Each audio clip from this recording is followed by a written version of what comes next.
Upacara pengabenan Pinisepuh Gases Bali Jero Mangku Wayan Chandra telah dilangsungkan 5 Juni. Pengabenan berlangsung cukup sederhana dengan dihadiri masyarakat sesetan serta seniman dan tokoh masyarakat.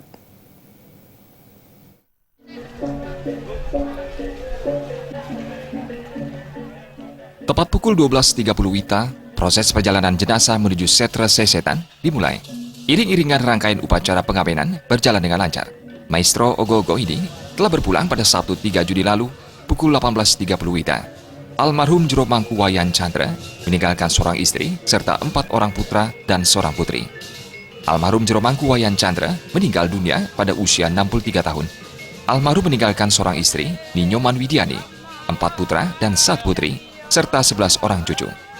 Putra almarhum Kade Adi Indrayana menuturkan, almarhum meninggal membawa pesan. Dalam rekaman dalam tape recorder, almarhum berpesan agar upacara pengabenannya digelar dengan upacara yang sederhana, namun tidak mengurangi makna dari semua rangkaian pengabenan.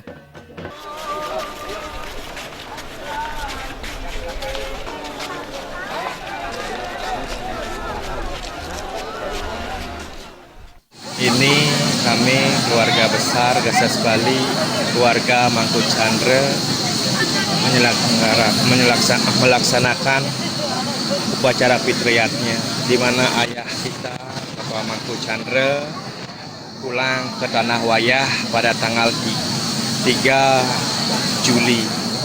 Dan pengabenannya sebelum beliau meninggal, 4 hari sebelum meninggal, beliau sudah berpesan kepada kami dengan rekaman tape recorder bahwa beliau minta ketika meninggal, beliau tidak ingin diupacarai dengan upacara yang besar, tidak mau dibuatkan lembu, cukup hanya dengan menggunakan tupang salun. Dari kesederhanaan beliau inilah kami sebagai anak-anaknya ingin terus belajar, karena sebelum beliau meninggal, beliau berpesan, tidak ada dharma tertinggi kecuali dharma kasih. Bagaimana kita bisa mengasihi saudara, sesama, keluarga, dan semua orang tanpa melihat statusnya. Seperti diketahui, almarhum Wayan Chandra sejak kecil memiliki hobi seni, khususnya seni rupa. Beliau juga dikenal sebagai Maestro Ogo-Ogo dan Pinisepuh Gases Bali. Jaya Kesuma, Bali TV.